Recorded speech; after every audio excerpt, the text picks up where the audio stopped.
Bom dia a todas e todos que estão nos acompanhando aqui em mais um ICL Mercado e Investimentos. Hoje um dia com bastante assunto aqui para a gente falar, né? Temos notícias lá da Ásia vindo, impactando aqui bastante as commodities. Temos notícias da Europa também, que deram uma movimentada nessa manhã. Vamos falar aí de Brasil também, temos divulgação do relatório Focus. Temos aí uma série de notícias para a gente comentar aqui nesse dia, nessa segunda-feira, nesse começo de semana, depois aí do Ibovespa conseguir quebrar a série aí de quedas na sexta. Então, antes da gente começar tudo isso, quero passar a palavra para o André, para ele também dar bom dia para vocês. Bom dia, André, tudo bem? Bom dia, Débora. Bom dia a todo mundo aí da nossa comunidade ICL. Tem muita notícia para a gente conversar hoje.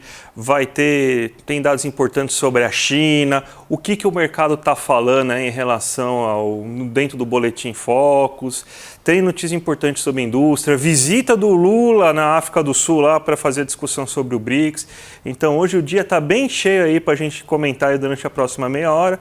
E como sempre, vamos começar vendo como que está a questão da China, a questão da Ásia, Estados Unidos, Europa, como que os mercados acordaram. Está até aqui no site já para vocês colocarem aí a nossa notícia já para vocês aquecerem logo aqui de manhã para mostrar aí o que a gente está projetando agora, né, em relação aos mercados. Débora? Essa semana, ela, embora esteja um pouco esvaziada aí de indicadores de uma forma global, ela tem alguns eventos importantes, como a gente está vendo aí no nosso portal do ICL Economia. Tem o simpósio anual lá do FED, do Banco Central dos Estados Unidos. Temos aí notícias vindas da China em relação a juros, né? Então, uma semana que tem poucos indicadores, mas que tem algumas discussões importantes, como o André bem falou. Então vamos começar dando aquele giro já tradicional pela Ásia, porque lá, né, a gente teve corte de juros, né? Por mais que o mercado tenha até se frustrado, André, o mercado esperava até mais corte de juros lá na China. Como vocês podem ver aí na tela, o Xangai Composto, ele fechou em queda, né, queda de 1,25%, apesar do corte de juros de um ano lá. Eles mantiveram os juros mais longos de 5 anos, mas cortaram os juros de um ano, né? Então a gente vê essa tentativa da China todo o tempo aí de estimular a economia para tentar sair daqueles dados mais fracos que a gente já viu sendo divulgados aí no comecinho do mês, e também sair daquela pausa que eles estavam por conta da Covid-0, das restrições. Então eles estão a todo tempo tentando estimular aí para tentar sair disso. Exatamente, está até aqui no nosso site também a notícia sobre os estímulos que a China está tentando levar, né? Principalmente estímulos monetários agora. Estímulos fiscais a gente sabe que na China não faltam, né? Mas então a gente tem agora os estímulos monetários, porque a China está tentando fazer com que exista uma retomada, estava se esperando, para vocês terem uma ideia, um crescimento de acima de 5%, só que os dados estão mostrando que não vai ter esse crescimento acima de 5%. Isso aí é uma notícia bem complicada, até porque hoje o que segura o mundo é justamente o mercado chinês. São as compras que a China faz em seu setor industrial, é a demanda que a China tem pelas commodities mundiais, é o quanto que a China está operando dentro do comércio internacional, a quantidade de exportações e importações da China. Então, quando você tem a China mais uma vez precisando recorrer a uma política monetária com menor aperto, baixando a taxa de juros para tentar estimular a sua economia, a gente tem um sinal amarelo. A gente sabe que os Estados Unidos estão passando por grandes problemas, provavelmente uma recessão. A Europa também muito complicada. E sem uma aceleração da China, num crescimento global ele vai ser bastante afetado, né? Mas pelo visto, Débora, isso aí, nos mercados ocidentais aí, a repercussão parece que até está um pouco melhor, né? O que está acontecendo no resto do mundo, na Europa e tudo mais?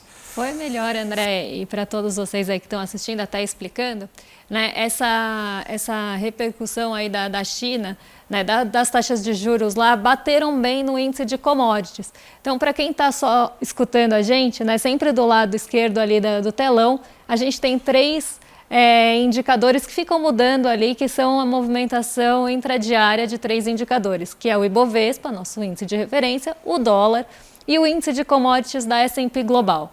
né, que mostram ali para a gente como é que está, né, ele reúne ali uma série de commodities no mercado futuro e ele faz uma média e mostra como é que está a oscilação em pontos desse índice. Então, a gente vê que o índice de commodities respondeu muito bem a esse estímulo vindo da China, como o André muito bem disse, né? A China hoje ela é responsável pelo crescimento global e a gente está com um sinal amarelo na China e nos Estados Unidos. Então essas incertezas em relação à China e Estados Unidos acabam diminuindo o apetite pelo risco. E aqui no Brasil isso chega de uma forma mais forte porque são dois países que demandam muitas commodities, né? E nosso mercado é muito voltado para a exportação de commodities. Então quando a gente tem uma desaceleração ou possível desaceleração na demanda das commodities por esses países, a gente vê que o nosso mercado fica muito pressionado, tanto o Ibovespa quanto o dólar, e a gente acaba tendo um pouco mais de dificuldade de se firmar no terreno positivo e continuar em alta.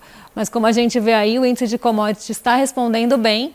E daqui do lado também ocidental, a gente teve a Europa, né, que divulgou o índice de preços ao produtor, na verdade da Alemanha, e teve uma surpresa positiva por lá, porque o índice de preços ao produtor caiu 6% em relação ao ano passado. Então, na comparação anual, né, a gente teve recuo de 6% nos preços ao produtor lá, né? Então, isso também traz aí um pouco de gás, um pouco de fôlego, principalmente na Europa, que vinha também uma série de dias negativos, né? Então, o DAX, que é o índice alemão, está em alta, o Stoxx 600, que reúne também as ações ali de 17 países ali da Europa, também tem respondido bem. Mas o Ibovespa começou com fôlego, mas está com dificuldade de manter, viu, André? Mas a gente vai falar disso mais tarde, né? Exatamente. Vamos para o Brasil agora, né? Vamos falar o que está acontecendo aqui dentro da nossa casa, porque segunda-feira é o dia da gente saber como o mercado passou o seu fim de semana, né? Para saber o que o mercado está querendo, qual que foram as notícias aí que abalaram o mercado, e a gente tem o nosso termômetro, né, para saber o que a Faria Lima está esperando do Brasil a partir do relatório Focus. Então a gente teve poucas mudanças, um relatório bem marcado pela estabilidade agora, né? Vamos colocar aqui agora na tela para vocês verem um gráfico resumindo o que o relatório Focus colocou para a gente, né, em relação à inflação, PIB e tudo mais. Para esse ano, o IPCA, que é o nosso índice inflacionário, ele teve uma alta, ele estava em 4,86, agora ele subiu para 4,9, a expectativa inflacionária para o final do ano.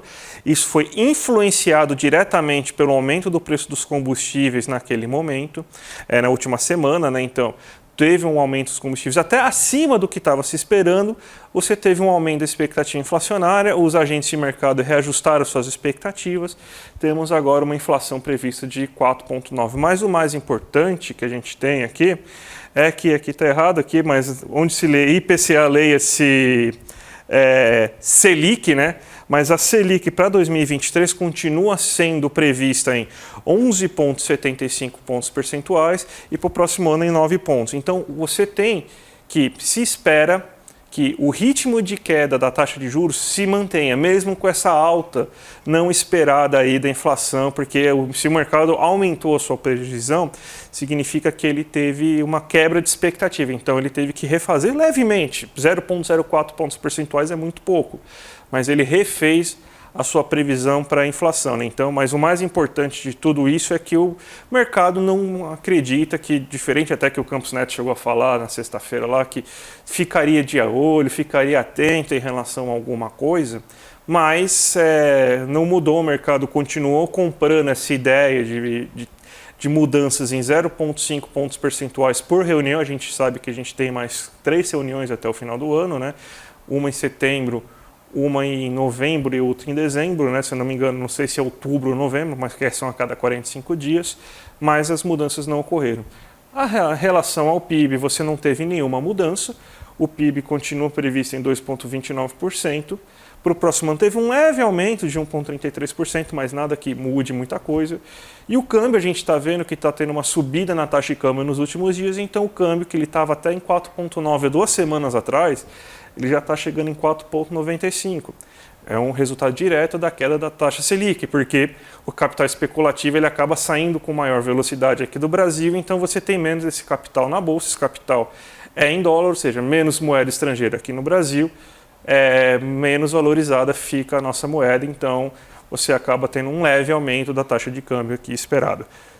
E, Débora, já que você teve então essa situação aí de que o mercado não mandou, né, não mudou essa expectativa de 0,5, a gente teve uma outra pessoa também confirmando isso, né? Você já viu o presidente do Banco Central confirmando que ele vai manter a política monetária, assim, em entrevista? Você já tinha visto isso? Olha, Roberto Campos Neto, semana passada, passou aí a semana toda dando entrevistas. E uma delas foi justamente essa sinalização que o André falou, de que vai continuar ali tendo a queda de 0,5%. O mercado até chegou a pensar, né, que pudesse cair 0,75, mas ele está avisando já de antemão, né? Então ele já está dando um bom direcionamento aí para os juros, principalmente para quem aí opera no mercado de juros, né? Então ele tá aí sinalizando que vai continuar aí o corte de 0,5%, né, de 0,5 ponto percentual, e aí ele dá essa sinalização, mas algo em entrevista, né, algo bem inédito, normalmente isso vem em ata, né, uma sinalização, né.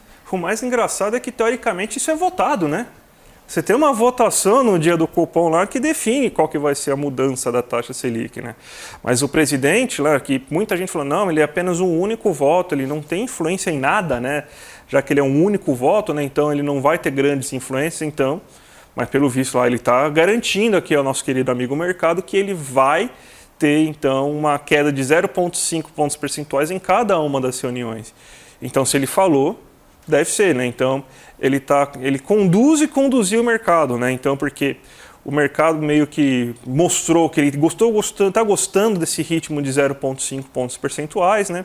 Então, eu acho que ele vai manter, falar, não, aquela ideia que eu tive na última semana, de porque teve aumento do combustível, isso poderia afetar, mas mudei de ideia, acho que agora esses 0,5 pontos percentuais aí está de bom tamanho e não vamos fazer grandes mudanças. É basicamente isso que a gente tem, né? Pois é, e quando a gente pega, né, um presidente do Banco Central falando isso, é o que o André falou, né? É algo que devia ser colegiado, ali uma decisão votada, mas ele já deu a palavra aí a última palavra, né? E a gente sabe como ele age aí em relação ao Banco Central, se sentindo ali o dono, né, do Banco Central.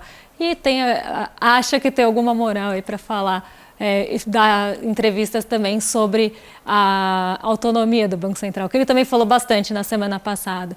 E um ponto, André, que eu queria até trazer, que você falou do Focus, né, de ter ali aquela expectativa do dólar mais alta, por conta aí da saída do capital especulativo aqui do Brasil. Um ponto também que vem aí jogando bastante contra o dólar é as taxas de juros dos Estados Unidos e as expectativas para essas taxas de juros. Então, eu vou colocar aqui na tela para vocês como é que estão aí, aqui da minha tela, pessoal, se puderem colocar, como é que está a expectativa dos juros lá e como é que estão as cotações, os rendimentos das treasuries. As treasuries são títulos do Tesouro, da dívida dos Estados Unidos, e esses têm vencimentos em 10 anos. Na semana passada, as treasuries atingiram o maior patamar em 15 anos. E aí a gente vê, né, como é que na linha, para quem está ouvindo, na linha azul, a gente tem uma linha azul que oscila aí, que são as treasuries, e tem uma linha laranja embaixo, que é a cotação da Nasdaq, que é a bolsa mais impactada por essas movimentações nos títulos de renda fixa. E quando a gente tem uma alta no rendimento dessas treasuries, desses títulos de dívida, muito do recurso também flui para os Estados Unidos buscando segurança, buscando aí realmente um porto seguro, né, de rendimento. E na semana passada, como a gente bateu ali o maior patamar em 15 anos, né, o mercado acabou indo, né, fluindo para lá. Então a gente também tem essa pressão vinda das treasuries que acabam tanto impactando a nossa bolsa, porque diminui o apetite pelo risco, as pessoas saem desses mercados mais voláteis, e o dólar também, porque nessa busca por títulos do Tesouro dos Estados Unidos, a gente vê o fortalecimento do dólar, não só em relação ao real, mas também em relação às moedas de outros países. Então esse movimento foi bem forte na sexta-feira, continua hoje, né, porque existem muitas dúvidas aí em relação aos juros dos Estados Unidos, e a gente vê isso diretamente aí nas treasuries como uma forma de medir. Então, um ponto também para a gente ficar bem de olho, porque isso pode mexer com o dólar aqui, junto a essa queda da Selic, que também já traz esse movimento, André. Oh, muito bom, Débora. E outra coisa importante que está acontecendo também, e a gente tem que pensar em relação ao dólar e tudo mais, é um dado que a gente vai mostrar agora, está aqui também agora no nosso site, que é da pesquisa do IPEA, mostrando o consumo aparente de bens industriais, né?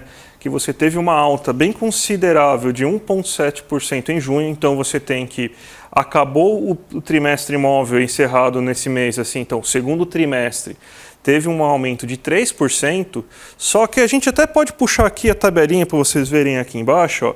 Você vê que a grande alta que aconteceu foi justamente dos bens importados.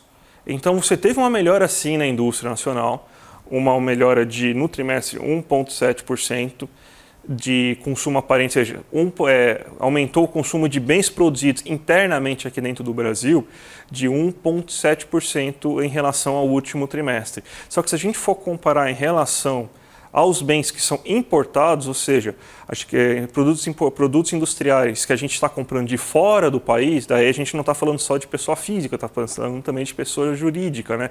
Empresas que compram máquinas, equipamentos e tudo mais, inclusive para você realizar investimentos, aumentou em 9,6% o volume de compras, aí, o consumo aparente, né? Por isso que é aparente, ele não é um dado fechado, né? Então ele é mais como se fosse uma pesquisa que nem todas as pesquisas que a gente tem aqui no Brasil, né? Pesquisa mensal do comércio, indústria, serviço e tudo mais. Então a gente tem que teve um crescimento de 9,6%. Então, macroeconomia, vamos lá para vocês entenderem o funcionamento da macroeconomia aqui. Quando você tem, então, que a gente está importando muito bens, a gente está tirando dinheiro daqui, né? Tirando dólares daqui e jogando esses dólares para fora do país. Então também você tem uma saída de dólares via comércio. Então isso também ajuda a explicar uma maior saída cambial e que também faz com que, claro, o volume no mercado financeiro é muito maior e acaba tendo um peso, uma definição muito maior.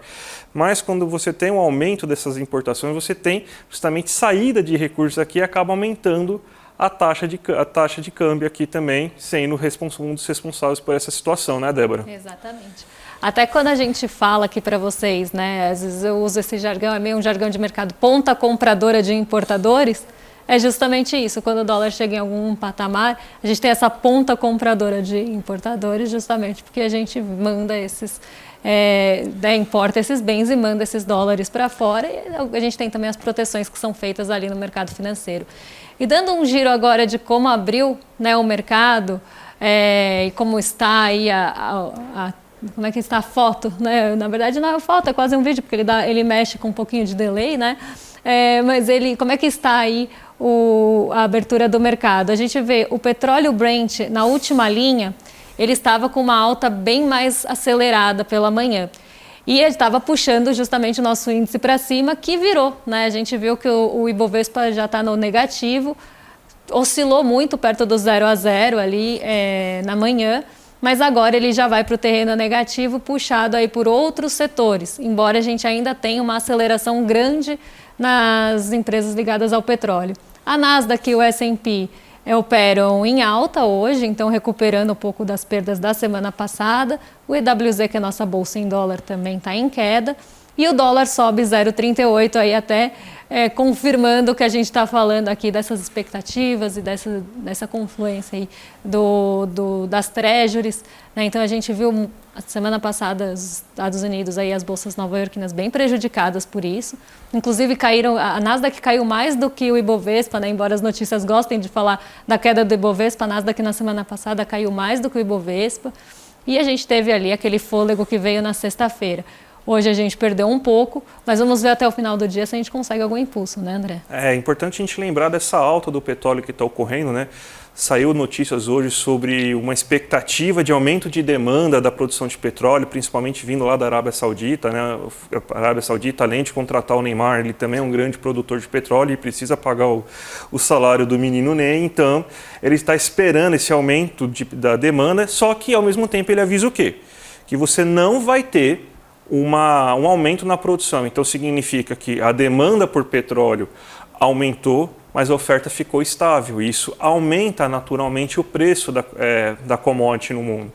Então, a expectativa dos mercados depois dessa notícia foi justamente uma aceleração no preço do petróleo. Isso aumenta o preço da Petrobras, por exemplo, na bolsa, mas também aumenta também o preço o preço da commodity no mercado internacional. Então, esse aumento da commodity está levando principalmente empresas de mineração a ter um crescimento na bolsa. A gente sabe o peso que a Petrobras tem na bolsa, que é de mais de 13%, se não me engano, né, Débora? Mais de 13% do índice Bovespa é simplesmente Petrobras. Então, se as ações da Petrobras subirem consideravelmente, a gente vai ter um grande impacto disso no resultado final do Ibovespa. Tem outros setores que estão puxando para baixo, você já explicou, você explica isso muito melhor do que eu, obviamente, mas a gente tem, então, esse peso aí da Petrobras aí para mostrar o que está acontecendo, certo? Isso mesmo. E a gente tem, então, vamos falar um pouco de economia real também, mostrando aqui o que está acontecendo. Está acontecendo um fato importante hoje, né? Uma reunião um pouquinho importante, né, Débora? O que é? Pois é, hoje temos aí, né, lá na África do Sul, está acontecendo a reunião dos BRICS, né, até para discutir aí né, moedas, se vai ter moeda ou não. Esse é um dos tópicos, né, que vão ser discutidos, moeda para fins comerciais entre os BRICS. Uhum. Então a gente tem essa participação, né, na cúpula aí dos BRICS, que vai aí também discutir se entram novos países no BRICS, né? Inclusive uma das discussões é da Arábia Saudita, né? Então temos aí essa reunião hoje, né, André? Exatamente, e muito importante a gente ficar atento a essa reunião, porque pode sair em coisas importantes. Primeiro é que tem muitos países querendo entrar, né, formalmente no BRICS, e a gente tem que tomar cuidado, né, porque a forma que esses países entrem no BRICS, e se eles forem entrar realmente de fato nos BRICS, pode levar a uma perda de peso, uma perda de importância que o Brasil teria dentro desse bloco, dentro dessa relação. Então a gente tem que tentar, e obviamente o Lula deve saber isso muito melhor do que eu, que existe uma certa preocupação para a entrada desses países, mantendo os 5 países originais, que é Brasil, Rússia, Índia, China e África do Sul, tendo um peso mais relevante que os demais entrantes. Então, por exemplo, se for realmente fazer a tal da moeda própria para comercialização, você tem que ter o peso desses países na hora de definir a cesta de moedas que vai fazer essa moeda internacional aí para esse comércio, que pode sair, inclusive, você tem que ter um peso quase que igual desses 5 países, não deixar você ter todos esses países com um peso semelhante, porque isso daí no final vai acabar tendo o quê? Uma hierarquia chinesa muito mais elevada, porque a China tem um peso de negociação, um peso comercial muito maior. Então, se você não tiver um equilíbrio na entrada desses países, você acaba nivelando.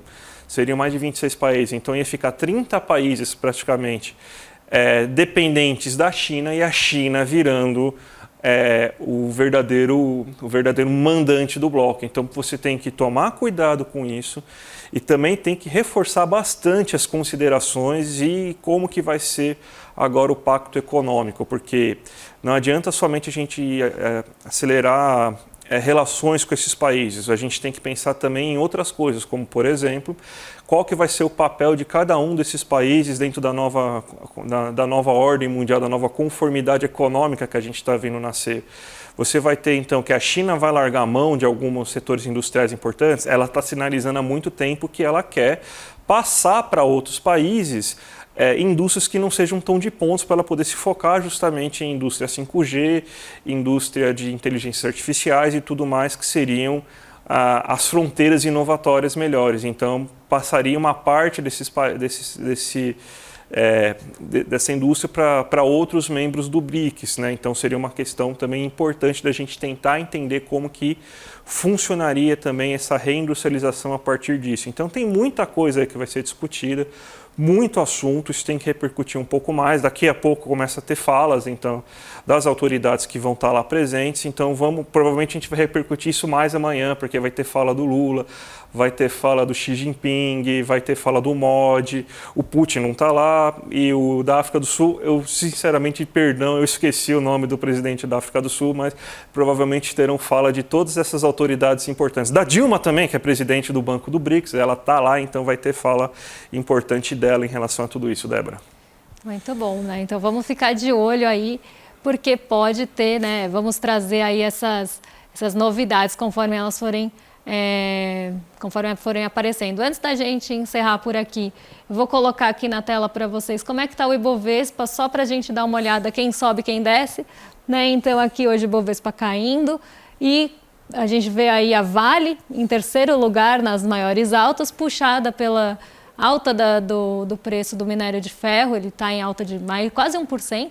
O petróleo também em alta, estava puxando a 3R Petróleo, que estava lutando pelo quarto lugar, e a Petrobras também estava na lista, mas acabou aí perdendo. A Vale já subiu para segundo lugar e caiu para terceiro de novo. Então a gente vê, né, que quem está impactando hoje aí o mercado brasileiro são as commodities mesmo, até porque a China no fim de semana discutiu algumas medidas, né, para além de tudo que a gente já falou, do corte dos juros, também discutiu algumas medidas para tentar diminuir o risco, mitigar o risco lá em relação às incorporadoras, né? Então é um risco bem grande que tenha contágio no setor, então eles estão já discutindo medidas para evitar esse contágio. Isso também conta aí na demanda de commodities, porque esse setor imobiliário também é bem pesado lá na China. Se ele tiver problemas, pode desencadear aí um problema em cascata, André. Exatamente.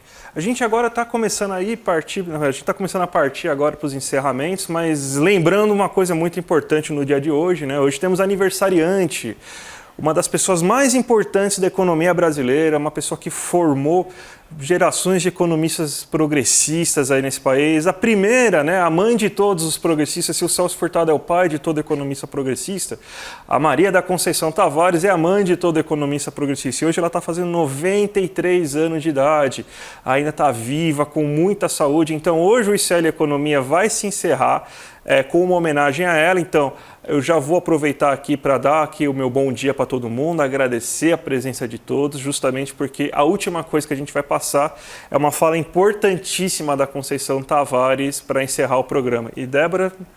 É isso mesmo, né? Todo economista que se preze leu Maria da Conceição Tavares na faculdade, eu e o André lemos, porque estudamos juntos, e vamos deixar essa homenagem. Vou dar aí bom dia para vocês, desejar uma excelente semana. Amanhã estamos de volta e vamos ficar aí com as palavras sábias da Maria Conceição Tavares. Até a próxima, a gente fala, Maria. Ensina para esse povo aí o que é ser um economista. Até mais, gente. Tchau, tchau. Uma economia que diz que precisa primeiro estabilizar, depois crescer, depois distribuir, é uma falácia. E tem sido uma falácia. Nem estabiliza, cresce aos solavancos e não distribui. E esta é a história da economia brasileira desde o pós-guerra, ou não é? E ver os meus queridos amigos que junto comigo durante anos disseram que isto não era correto, que tinha que fazer ao mesmo tempo estabilização, crescimento e distribuição, é uma das maiores dores da minha vida. E é isto, é dor, mas também é raiva e, portanto, energia para lutar por aquilo que o velho Bob e todos os jovens, este menino que está aqui, caladinho, quase não falou, e muitos ainda acreditam. Você, se não se preocupa com a justiça social, com quem paga a conta, você não é um economista sério. Você é um tecnocrata. Veja agora a programação do ICL nesta segunda-feira, dia 21 de agosto. Às 3 horas, Bem-Estar Profissional, cuidando de você no ambiente de trabalho, com Daniela Vidotti. Às 17 horas, Bolsonarismo, Dissonância Cognitiva Coletiva e Retórica do Ódio, com o professor João César de Castro Rocha. Às 18 horas, em novo horário, ICL Notícias, segunda edição. Às 19 horas, A História que Ninguém Conta, com Danilo Bill. E a estreia do ICL, às 19h30, Sinapse ICL, com Roberta Garcia e César Calejão. Para saber mais, acesse icl.com.br.